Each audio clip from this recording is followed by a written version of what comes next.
Bonjour à tous, écoutez, on redémarre cette année et on va démarrer du bon pied, j'espère, avec plein de bonnes choses en vous, du bon travail en vous, beaucoup de compréhension, et puis on ne va pas se laisser abattre par ces actualités qui nous pourrissent tous un peu la vie. Il faut arrêter de les écouter, il faut penser à soi, penser à votre avenir. Un virus, écoutez, c'est un virus, on va vivre avec, on va faire avec. Et toute notre vie, il y aura des virus, il y en a toujours eu, il y en aura encore. Donc, on ne baisse pas les bras, on démarre bien l'année avec de la joie, de l'amour, de la paix, une belle réussite. C'est en fait ce que je vous souhaite à tous et à toutes, bien sûr. Alors, aujourd'hui, j'avais envie de vous parler d'une chose qui, à mon sens, est très importante. C'est d'apprendre à changer nos comportements. Et à les comprendre. Justement, la période s'y prête bien, puisque avec cette pandémie, je pense que dans la vie de chacun, il y a des bouleversements, que vous appréhendez bien ou que vous appréhendez mal. Donc peut-être que ce thème va vous aider. Alors récemment, j'ai lu dans un groupe une dame qui posait une question qui disait « Est-ce que les vidéos sur YouTube peuvent nous guérir ?» Non.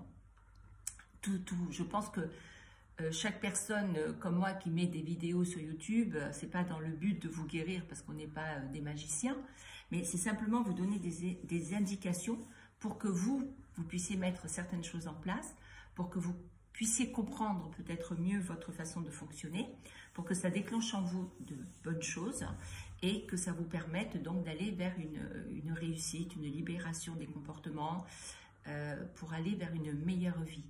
Mais en aucun cas, les vidéos vont guérir. Elles vont juste vous éclairer et vous mettre, je l'espère, sur le bon chemin et déclencher en vous plein de désirs d'aller de l'avant dans votre vie pour être heureux ou heureuse, bien évidemment.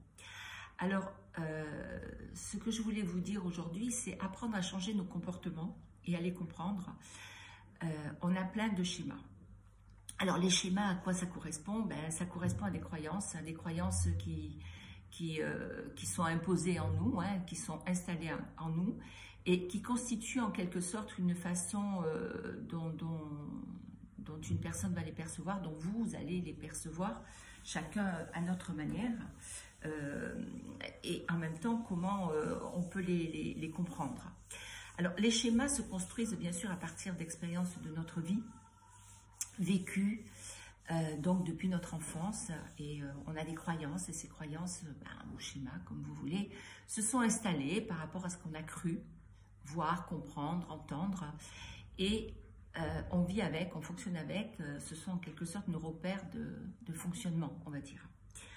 Alors, il faut apprendre à vivre ces émotions de façon un petit peu plus rationnelle, on va dire.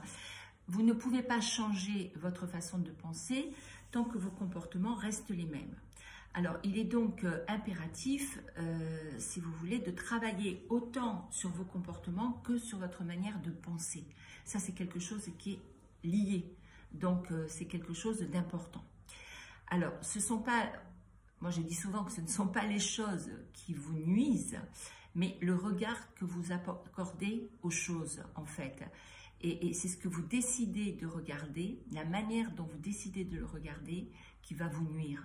Est-ce que vous êtes dans le négatif? Est-ce que vous êtes dans le positif? Mais bien souvent, c'est ce qui vous apporte donc beaucoup de soucis. Alors, quand je dis que ce ne sont pas les événements qui sont à l'origine de vos difficultés, mais davantage la représentation et l'évaluation que vous en faites, c'est par rapport toujours à vos croyances. Le réel n'existe pas de manière objective, si vous voulez.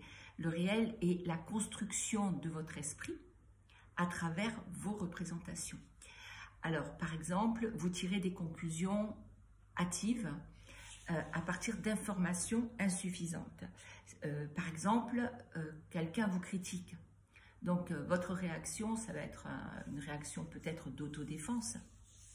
Mais donc, si on vous critique, c'est qu'on vous en veut personnellement. Vous accordez de l'importance excessive à quelque chose qui n'est pas réel. Parce que vous vous êtes dit, il me critique, donc il m'en veut personnellement. Mais avez-vous une preuve que cette personne vous en veut personnellement? Ou c'est dans vos habitudes de penser que quand on vous critique, c'est parce qu'on vous en veut? Ça fait partie de vos croyances, ça fait partie de vos schémas. Mais dans la réalité, cette personne ne vous en veut pas. Avez-vous la preuve que cette personne vous en veut? Non. Donc c'est vous qui avez pris cette décision et c'est vous qui croyez en votre décision sans avoir des outils concrets à côté qui vont vous prouver que cette personne ne vous en veut pas. Donc ça, c'est un exemple parmi tant d'autres, bien évidemment, parce que donc vous accordez de l'importance à quelque chose que vous avez mis en place dans votre esprit, mais qui dans la réalité n'est pas. Alors, en règle générale, on n'est pas très nuancé, c'est-à-dire on voit les choses ou tout blanc, ou on voit les choses tout noir, mais en fait, vous pouvez considérer que vos actions soient parfaites ou soient complètement nulles. C'est le côté je vois tout bien ou je vois tout mal. Mais on peut aussi nuancer les choses. Par exemple, on va dire j'ai raté mon examen, donc je rate ma vie. Parce que sans cet examen, je ne vais pas pouvoir avoir une profession suffisamment intéressante. Je ne vais pas pouvoir satisfaire parce que j'ai raté mon examen.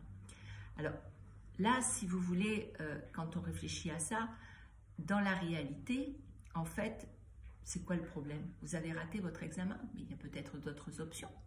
Vous n'avez pas raté votre futur emploi parce que vous avez raté votre examen. Donc, c'est vous qui l'interprétez comme ça. Parce que pour vous, il n'y a pas d'autre option. C'est le côté tout blanc ou tout noir. Mais il y a d'autres options. J'ai raté mon examen parce que je n'étais pas en condition, ou parce que je n'ai pas assez révisé, ou parce que le niveau ne me correspond pas et j'ai besoin de travailler sur d'autres choses pour atteindre le niveau de cet examen. Donc ça veut dire qu'il y a des options pour avoir cet examen, ou peut-être que vous pouvez y accéder d'une autre manière en réfléchissant bien, en questionnant autour de vous, en vous renseignant. Il y a sûrement d'autres possibilités d'arriver à une conclusion positive et pas forcément négative. J'ai raté, je suis nul, etc., etc. Non, vous ne l'êtes pas nul. Il y a des circonstances, il faut réfléchir aux circonstances et il faut voir comment on peut aller dans un sens positif et réussir cet examen ou prendre une autre porte qui vous amènera au même but sans peut-être passer cet examen-là, mais en passant un autre. En fait, ce que je vous propose, c'est d'autres alternatives quand vous êtes enfermé dans une pensée qui est négative et qui n'est pas la bonne pensée, puisque c'est votre réalité, mais dans la réalité, ça ne correspond pas à votre manière de penser. Alors, par exemple, je ne sais pas, vous vous dites, à cause de moi, telle personne a eu un accident.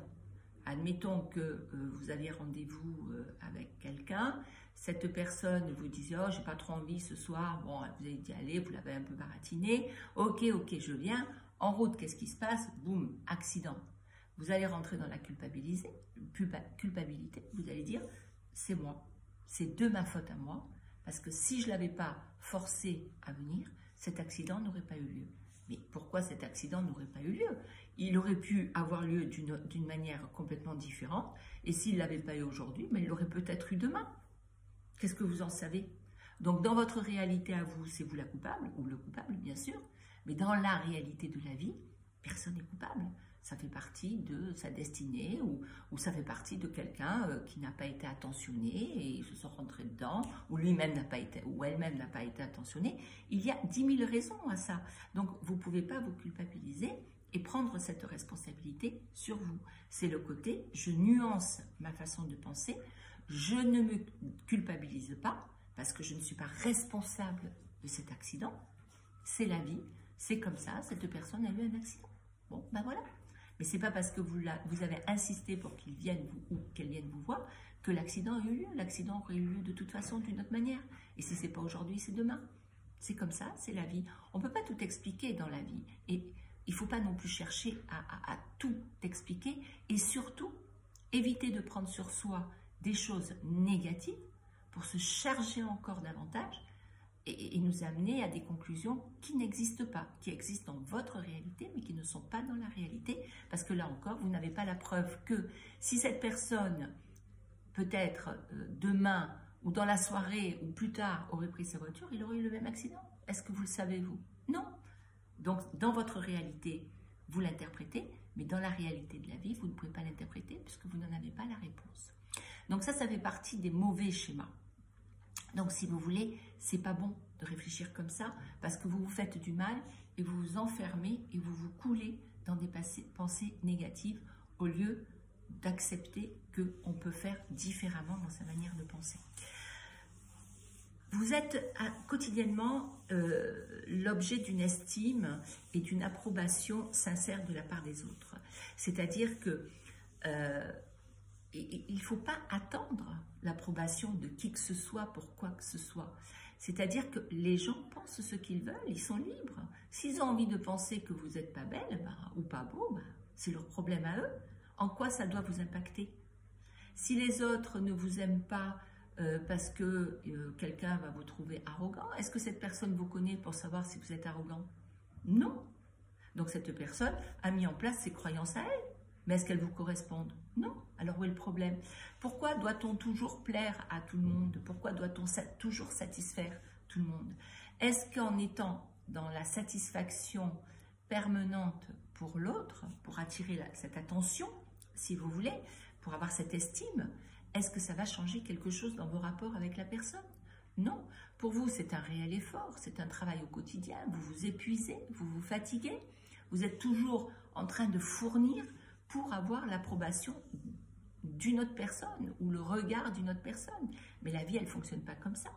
Dans la vie, il faut accepter que chacun ait sa manière de penser, que chacun a le regard qu'il veut avoir, parce qu'il a ses schémas, ses croyances, exactement comme vous.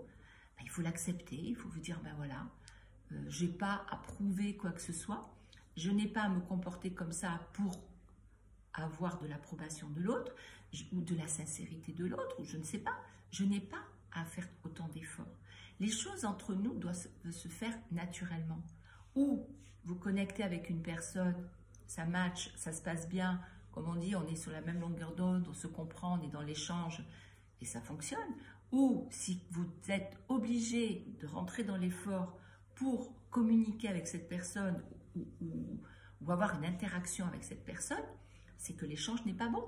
C'est qu'il y a quelque chose qui ne passe pas entre vous et cette personne. Mais pourquoi devez-vous fournir un effort absolument pour plaire, pour obtenir? C'est une horreur, c'est de la torture que vous vous imposez. Donc ça, c'est un schéma qui est ancré en vous pour des raisons qui doivent être liées à votre passé, c'est évident. Mais il faut les comprendre, il faut travailler là-dessus, parce que là encore, vous vous imposez de la torture. Et dans tous les schémas que je vous décris depuis le début de cette vidéo, c'est de la torture que vous vous imposez. Au lieu de prendre les choses simplement, de les vivre dans le lâcher-prise et dans le moment présent, vous vous torturez tout le temps à vous poser des questions qui, de toute façon, ne vont pas vous donner de réponse, puisque les réponses que vous allez trouver sont pour vous rassurer, mais ne seront jamais satisfaisantes parce qu'elles ne correspondent pas à la réalité de la situation. Après, il y a des gens, vous allez me dire, cette personne m'a fait du mal, etc., etc. Oui, mais vous avez des gens qui sont profondément méchants entre eux, en eux. Ils ont toujours besoin de faire du mal aux autres. Mais ça, c'est parce qu'au fond d'eux, il y a quelque chose qui est ancré. Ce sont des schémas, ils ne savent pas fonctionner sans avoir une mauvaise attitude, sans avoir une mauvaise parole, etc., etc. Et donc, quand quelqu'un est méchant, vous vous dites, ben, puisque cette personne est méchante, elle doit être punie. Mais pourquoi elle doit être punie? Ce n'est pas votre problème si elle est méchante. À vous de ne pas vivre aux côtés de cette personne, à vous de ne pas accepter la méchanceté de cette personne. Donc, chacun prend son chemin. Vous n'êtes pas obligé de côtoyer cette personne qui est méchante ou critiquante avec vous. C'est vous qui vous imposez la torture, puisque vous acceptez que cette personne vous critique, vous acceptez d'entendre la critique, vous acceptez la méchanceté de la personne, puisque vous restez aux côtés de cette personne. Donc, c'est que quelque part, vous avez besoin encore de vous faire du mal. Pourquoi prendre tous les schémas négatifs qui vous font du mal? Mais refusez-les. Je ne veux pas qu'on soit méchant avec moi, donc cette personne étant méchante, je ne suis pas confortable avec, je m'éloigne de cette personne. Si c'est votre mari qui est méchant, il faut s'éloigner de lui. Pourquoi supporter la méchanceté de votre mari ou de votre compagnon? Qu'est-ce qui vous oblige à la supporter? Parce que vous avez peur? Parce que votre père était comme ça et vous reproduisez le schéma? Donc à vous d'y réfléchir et à vous de vous dire non, dans ma vie, je ne veux pas. C'est pas parce que j'ai vécu dans ce traumatisme que je suis obligée de continuer à vivre dans ce traumatisme. Ce qu'on vous a imposé comme traumatisme et qui s'est ancré en vous, vous n'êtes plus, en tant qu'adulte, obligé de l'accepter. Quand vous êtes enfant, vous êtes sous pression parentale, mais une fois adulte, la seule pression que vous avez, c'est la vôtre. Donc faites les bons choix, réfléchissez à ce que vous aimez dans votre vie, à ce dont vous avez besoin, à ce que vous avez envie d'accepter et à ce que vous n'avez pas envie d'accepter. Rien ne vous l'oblige, sauf vous. Donc toujours pareil, quand quelqu'un est méchant avec vous, si vous l'acceptez, c'est dans votre réalité que vous l'acceptez. Mais dans la réalité, on n'est pas obligé de l'accepter. Donc vous voyez la nuance entre ce que vous pensez par obligation et par chose installée en vous, et la nuance dans la réalité où les choses ne sont pas comme vous le pensez. Pas tout le monde est méchant. Il y a de bonnes personnes, et heureusement. Puis si cette personne est méchante, c'est son problème. À elle d'aller se faire soigner, de se prendre en charge. Qu'est-ce que vous voulez y faire? Vous n'allez pas changer la personne. On ne change pas les gens. Donc une personne méchante, eh bien, on s'en éloigne. On s'en éloigne parce que ça nous fait du mal et qu'on n'a aucune obligation à accepter qu'on nous fasse du mal, qu'on nous parle mal, qu'on nous violente, etc., etc. La seule obligation, c'est ce que vous mettez dans votre tête, c'est ce que vous pensez. Je dois, je suis obligée, il va changer, elle va changer.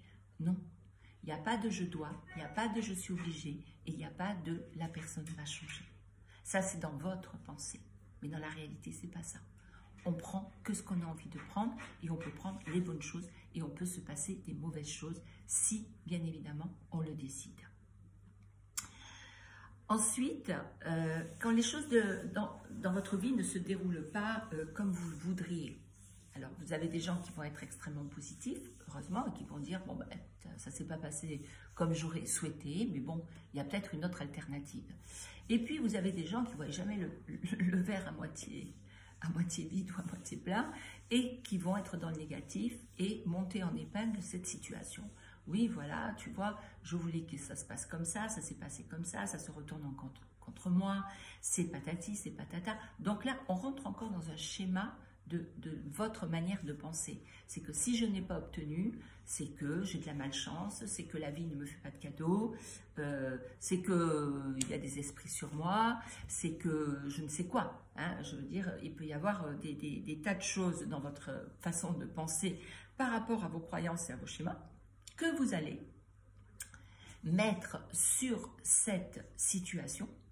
D'un côté, ça va vous arranger parce que vous allez pouvoir valider votre côté négatif, dire tu vois, si cet événement se passe comme ça, c'est parce que tatati tatata, bien sûr, dans votre pensée de négativité. Mais pourquoi le penser dans le négatif?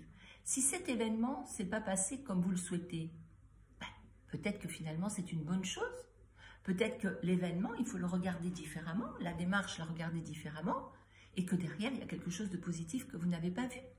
Vous n'avez peut-être pas fait la démarche comme vous auriez dû la faire. Il y a peut-être quelque chose qui n'a pas fonctionné parce que vous n'avez pas fait ce qu'il fallait ou que la personne en face ne l'avait pas fait. Mais est-ce que c'est un drame? Non. Est-ce que par rapport à ça, la Terre va s'écrouler? Non. Pourquoi prendre le négatif? Et pourquoi ne pas se dire, ok, là, ça n'a pas fonctionné, donc je vais voir pourquoi ça n'a pas fonctionné, je vais faire le nécessaire et la prochaine fois, ça peut fonctionner. On peut amener des pensées positives sur des situations. On n'est pas obligé d'avoir un regard toujours dans la négativité. On peut l'avoir dans la positivité. Qu'est-ce que ça va changer? Qu'est-ce que ça va changer si demain vous pensiez positif? Votre réalité est négative, mais dans la réalité, la vraie réalité, pas la vôtre, c'est peut-être pas négatif. Donc c'est bien de penser autrement, c'est bien de réfléchir autrement, c'est bien de voir les choses autrement. Pourquoi ne pas essayer? Pourquoi ne pas commencer, vous, dans votre tête, à mettre des choses en place et vous dire « Ah ben oui, c'est vrai, j'ai vu ça, alors que non. Finalement, ça aurait pu être différent. » Mais ça, c'est une volonté qu'il faut avoir intérieurement. Il faut vous dire une chose, que beaucoup d'événements sont indésirables et ne sont pas dépendants de notre volonté. Mais est-ce que c'est de vraies catastrophes? Ça ne l'est pas. Elles sont dans la catastrophe parce que nous, on a décidé de les penser dans la catastrophe. Mais dans la réalité, elles ne sont pas si catastrophiques que ça. Donc, on peut faire des choix, même face à des événements non souhaités, tout en restant heureux, tout en étant bien dans notre tête, bien dans notre corps, sans se déclencher du stress. Keep cool, on y va tranquille. Pourquoi ne pas adopter ce mode de fonctionnement? Pourquoi ne pas accepter qu'on peut fonctionner comme ça, sans être en stress, sans s'énerver, sans être dans la colère? Pourquoi ne pas accepter ça? Parce qu'un événement ne se passe pas comme on veut, bah et alors? J'ai le droit d'être heureux parce que l'événement ne s'est pas passé comme je l'ai souhaité. Ça ne change rien à mon bonheur. Mais alors rien du tout. Ensuite, il n'existe aucune preuve, si vous voulez, que le monde ne fonctionne pas comme il doit fonctionner. Nous pouvons choisir de le voir, comme je disais, le verre à moitié vide plutôt qu'à moitié plein, ou plutôt le contraire, le verre à moitié plein au lieu de le voir à moitié vide. Ça, c'est un choix que vous faites vous. Lorsque quelque chose vous paraît dangereux, par exemple, vous devez vous en préoccuper et vous devez vous faire du souci par rapport à cette situation. C'est évident. Le plus épuisant, d'après vous, c'est quoi? Vaut mieux penser ou faire les choses? À vous de voir. Tant que vous pensez, vous n'êtes pas dans l'action, donc vous ne pouvez pas savoir. Donc, ne pas penser négatif vous amènerait à une action positive face à une quelconque situation. Ensuite, vous avez des personnes qui préfèrent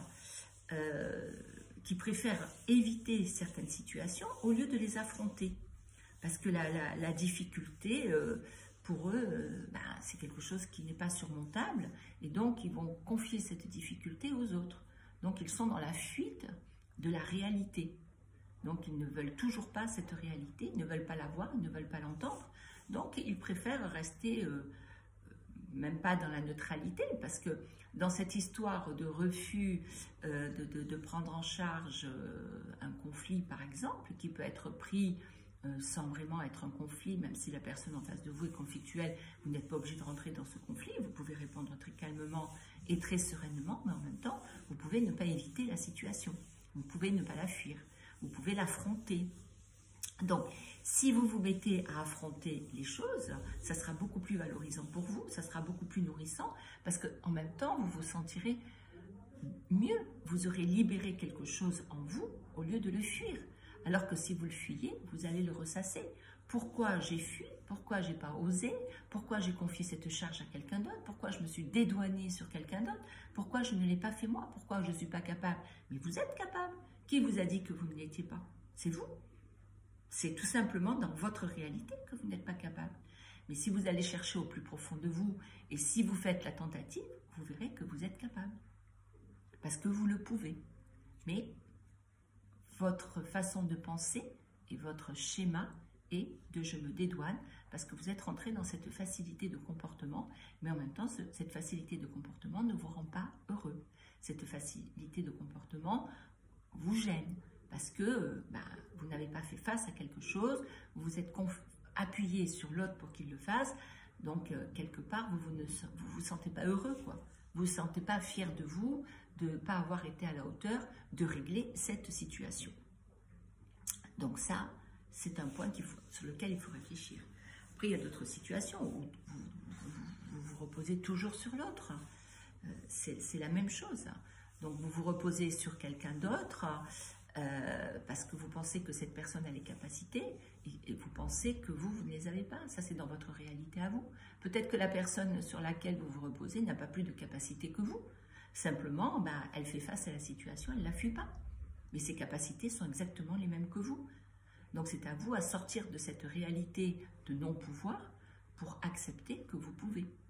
Donc c'est un travail à faire, c'est sûr. C'est une croyance à mettre de côté pour installer en vous une vraie croyance, une croyance de réussite en vous. Une croyance qui va vous rendre heureux ou heureuse parce que vous aurez fait face à la situation, donc ça va vous nourrir.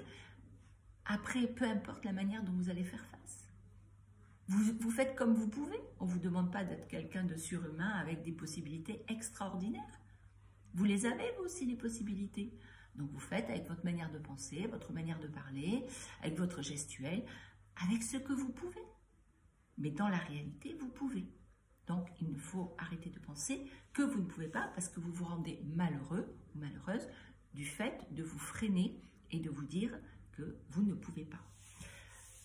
On vit dans un monde aujourd'hui où on nous demande d'être bien évidemment extrêmement compétent, efficace. On nous demande de nous réaliser à tous les niveaux, de ne pas échouer. Mais il faut vous dire que la perfection n'existe pas. Donc quelqu'un en face de vous qui a de telles exigences, il faut tout simplement lui dire que vos capacités sont comme ça. Vous êtes capable de développer encore vos capacités, mais vous faites ce que vous pouvez.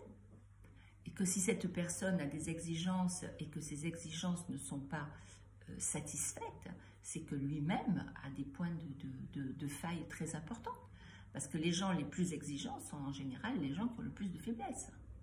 Donc ils demandent aux autres d'être ce que eux ne sont pas capables de faire et d'être. Donc là c'est pareil. Donc il ne faut pas vous sentir désemparé face à une personne avec des exigences importantes parce qu'en fait, vous êtes vous, et c'est très bien d'être soi, acceptez-vous tel que vous êtes. Et si cette personne n'est pas capable de vous accepter, il faut lui dire. Il faut lui dire, mais il me semble que les exigences que vous êtes en train de m'imposer sont les exigences, en fait, que vous n'arrivez pas à remplir vous-même. Donc, écoutez, excusez-moi, remettez-vous en question, parce que moi, je ne le ferai pas. Moi, je suis moi, et je fais comme je peux, avec ce que je peux, et avec ce que je suis.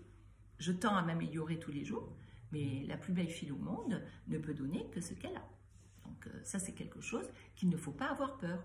Donc dans vos croyances, ne pensez pas que vous êtes en échec parce que vous ne pouvez pas satisfaire quoi que ce soit. Vous ne l'êtes pas. Donc sortez de cette croyance d'échec parce que vous n'êtes pas du tout en échec. Vous avez vos capacités et vos capacités sont respectables autant que celles de n'importe qui. Alors, le problème qu'on a aussi, c'est qu'on veut toujours tout contrôler. On veut contrôler tout dans le monde. Regardez les politiques, les ceci, les cela. Tout le monde est dans le contrôle tout le temps. Donc on contrôle nos émotions, on veut contrôler l'autre, on veut contrôler nos enfants, on veut contrôler les chiens, on veut contrôler la lune, on veut tout contrôler. Ça, c'est quelque chose qui est compliqué parce que le monde est en perpétuel changement, les gens sont en perpétuel changement. Donc ce contrôle, en fait, il est parce que vous avez des doutes et des peurs. Mais en même temps, contrôler tout le monde, ça vous amène à rien. C'est simplement pour vous rassurer. Mais ça fausse les rapports avec l'autre parce que vous êtes dans le contrôle. Donc, vous ne laissez pas l'autre être ce qu'il doit être. Donc, vous le bloquez dans ses actions pour vous satisfaire et vous rassurer vous. Donc, ça, c'est encore dans vos schémas et vos croyances. Si je contrôle, ça va fonctionner. Mais non. Si vous contrôlez, vous allez droit comme un mur parce qu'un jour, ça va vous péter dans les mains. Parce que la personne, vous ne la contrôlerez pas indéfiniment. La personne évolue, grandit, change, etc. Donc, à un moment, ça va vous échapper. Donc, lâchez le contrôle. Contrôler pourquoi? On peut être heureux sans contrôler. Arrêtez de contrôler. Donc, ça fait partie encore de vos schémas auto-bloquants et qui vous rendent malheureux. Donc, c'est pas bon. On lâche. On lâche ça aussi. Le contrôle, c'est quelque chose qui ne fait pas partie de la réalité. Dans la réalité, on n'a rien besoin de contrôler. Les choses, elles se font comme elles se font. Hein. L'univers est là pour faire ce qu'il a à faire, nous donner ce qu'il a à faire. Et ce n'est pas parce qu'on est dans le contrôle que les choses vont avancer beaucoup mieux dans notre vie. Pas du tout. Parce qu'en plus, comme tout est en perpétuel changement, le fait d'être dans le contrôle, on ne voit pas les bonnes opportunités. Parce qu'on a la peur nous ferme les yeux, nous paralyse, et en fait, tout ce qui se passe autour de nous et dont on devrait profiter, on ne le voit pas parce qu'on est toujours dans cette espèce de peur et de contrôle. Il faut vous dire qu'il existe un lien intime entre vos pensées, vos émotions et vos comportements. Donc vos comportements sont parfois mal adaptés à une situation, non pas parce que vous êtes né comme ça, mais parce qu'on vous a appris à fonctionner comme ça. Donc, il faut réfléchir à ça. Et si on apprend à fonctionner de cette manière, on peut bien évidemment désapprendre pour mettre un autre fonctionnement en nous et un fonctionnement qui sera beaucoup plus positif, qui nous libérera et qui pourra nous rendre heureux. Donc, c'est ce qu'il faut retenir de tout ça, c'est que tous ces schémas dont je vous ai parlé Ce sont des schémas qu'on nous a appris. Donc à vous maintenant de vous prendre en main et petit à petit, avec le temps, apprenez à sortir de ces schémas. Voilà, acceptez-vous comme vous êtes et prenez-vous en main. J'espère que tout ce que je vous ai dit va vous aider, va vous aiguiller. N'hésitez pas à me laisser des commentaires, j'y réponds très très volontiers. Et je vous embrasse très fort, je vous souhaite une belle continuation. Je vous souhaite tous d'être heureux, d'être dans le bien-être, dans le partage. Continuez à travailler sur vous. Et puis s'il y a des thèmes que vous souhaitez, n'hésitez pas à me mettre des commentaires et je pourrai répondre par les vidéos et parler des thèmes que vous souhaitez aborder. Je vous dis à très bientôt, passez une excellente journée. Au revoir.